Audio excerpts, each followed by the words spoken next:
Okay, so we're now moved on to the outside of the Basecamp range.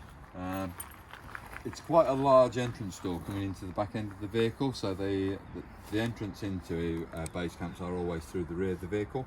We do have a fly screen, and we do have a gas assisted strut which keeps that door in an open position. There's also a night blind on the window in the door as well, should you need that to operate that. When you're locking the door from inside, you're raising the handle like so. Two bars come across to give you greater security, and then to unlock is that position, but to open on latch, it's that position there, back to the horizontal position.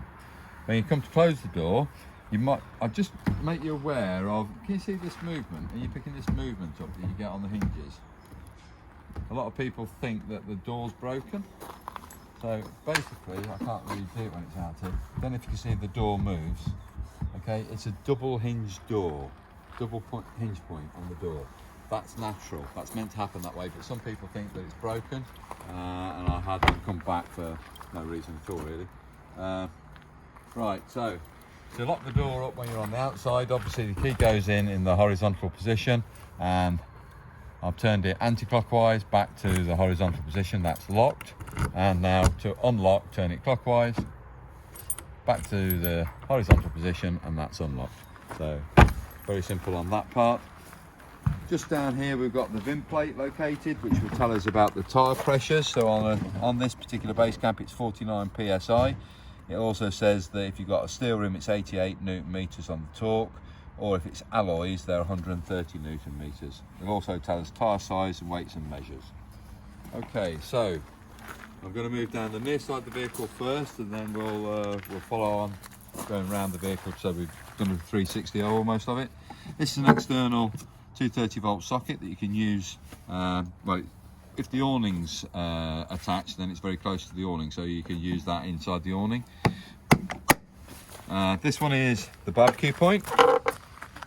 It would have a chrome nozzle that pushes into this brass union here. When it's inserted, that brass union slightly pushes forward. When you come to release it, you push that brass union back there, and that releases the nozzle out of the union. You can only turn the gas supply on when the nozzle's in place. So it's a feature that safety feature that stops that from happening. These are the refrigerator vents, and I've always said this, just make sure that these vents are located properly. One's okay, and this one's okay. But just to show you how they're released, just with a key or something similar to that, just raise that little tag up like so, and that really reveals that button underneath it. That's how it locks in place, and then you just carefully put it off that edge there. Okay, that's what you're doing. When you come to put this all back, you just got to be careful. Obviously you can see all these wires now are very close. The back of the refrigerator is very close to this wall, but just carefully insert it like so, push it back, and then lower that back in, and then just carefully flick it like so, just to make sure that it is latched on properly. So this has got alloy wheels, so this would be a torque setting of 130 Newton meters as a torque wrench. We always do that with every vehicle that leaves our premises.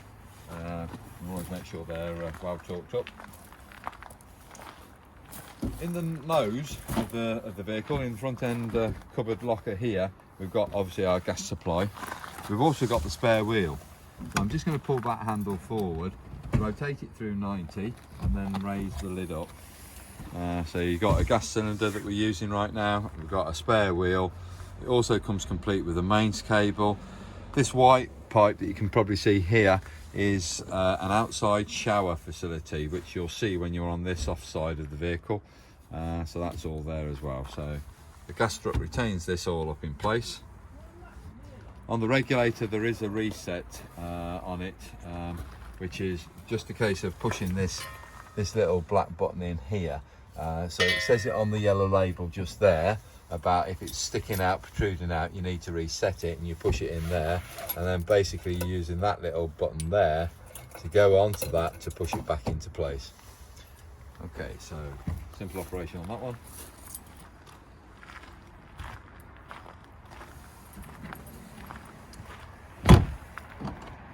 When you rotate the handle, you've got a 3-point locking mechanism. You've got a point on the side, either side, and then also onto the base of the housing itself, the gas lock housing.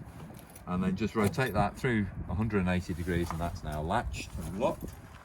The coupling we do as a separate video because these slightly vary from vehicle to vehicle, so I'm not going to go too much onto that. When you come to do remove mains, this is where the mains hookup takes place, and basically don't remove a live lead. If this lead was attached to a sight post, you need to be removing it from the sight post first, and then you're pulling it out from that there. So I don't want you to have a live lead in your hand. Please don't be removing it if it's a live lead. Remove it from the supply first. And that's all you got in there. That's where mains hookup takes place. This is where your water supply comes in. So this is a filter on the end of this pipe. I'll show you that in a minute. To release the connection out of the housing, there's a blue trigger. Just pull that blue trigger and then put it straight out. This is what I call the pickup pipe. On that end there's a filter, and that just makes sure that you are filtering water coming into the vehicle.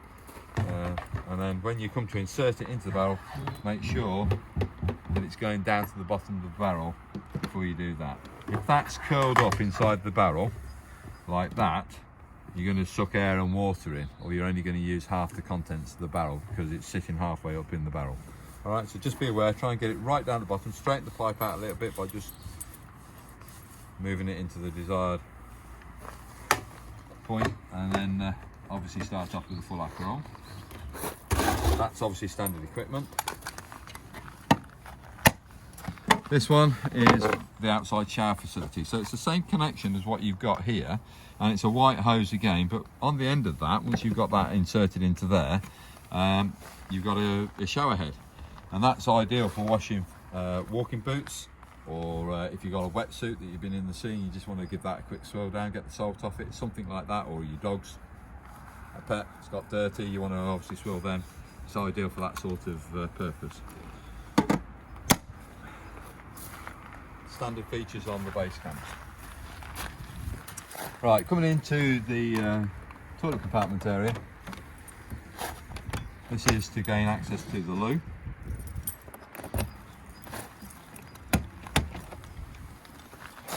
This is the bench seat cassette, as I was saying about. You've got a trigger mechanism there to release it, so you hold that there and then you pull that straight out. Yep. And you take this to your waste disposal point. You have got wheels, and you have got, I think, yes you have, an extendable handle to make it easier for you to wheel it along the ground to take it to your chemical disposal point. Okay, when you're at your chemical disposal point, you've got a funnel that you turn around to approximately 45 degrees. You've got that cap that comes out, and that has a little bit of a gradient in there that you can actually make sure you're pouring the right amount of mixture when you come to recharge the toilet with chemical. So turn that to 45 degrees, as I say, something like that. And as you're tipping it over, press that green button in there, and any contents would then drop out the bottom corner of the funnel. Okay, so you're just doing it like so. That's the bottom point, that's the lowest point now, and any debris will fall out of that funnel. When you're at your chemical disposal point, they also give you a chance to rinse it round to make sure you got all the debris out. So there's a hose pipe normally, and you just pull that blade back, open the blade up like so, swirl it around with the hose pipe, swirl any contents away again, charge it with new chemical. Do read the instructions on the back of the bottle supply, because it does vary from different product to product. So doesn't say it very well on here, but this is a double dose product, and you need to look at how much chemical you need to put into whatever that holding tank holds. All right, so you've got a choice of putting blue or green into the holding tank. That breaks down all the ablutions. If it's a green chemical, that's when you're using it on cesspits. So if your site you're going to has got a cesspit, you should be using green. Blue, you can use it any other time. And the pink is what you put into the top tank. Now, it looks like it's full, but it's not. The way I know it's not full is because this is what I call the sight glass, and as you pour water into the funnel, this water will rise within the sight glass. All right, it looks like it's full, but it's only a case of pouring more and more water in to actually get it into the housing, into the cassette housing itself, and you'll see the water level rise up there. So it's only a small amount of chemical I've got in there at the moment. When you come to drain that chemical off, say we're into a winter situation now and we don't, in storage, and we don't want to have any fluid in here, you just move the little rubber, round rubber pipe out of the clip. You then put it downwards, and you move it quickly out the way. Wonderfully demonstrated. You might want to catch that. Be conservative about preserving as much of the chemical as you can, rather than just letting it fall onto the floor. As I say, you can see it's pink in nature. That tube pushes onto a rubberized bung just at the top edge of the housing here. If you can see it up there, so it goes onto that, should go onto that point there, and then back into that clip there for the black rubber pipe. That's the position it should be. And it's a one key operation, as I say, all the way around. It's just a case of locking it when you're ready. This is the balance flue from the water heater. So that's where all the gases escape if you're using the boiler on gas. So really, apart from the aerial system, which you might be able to see just on top of the roof, that's the aerial that brings television reception into the vehicle. So I just wanted to point that up. That's telescopic, so it rises and you rotate it round to find the best signal. So thank you for watching this demonstration on the Swift Basecamp models. This is the 2. We've now got the 4 in the background, and I will give you a brief demonstration of the differences between the 2. I hope you found these videos as being informative. Thank you very much.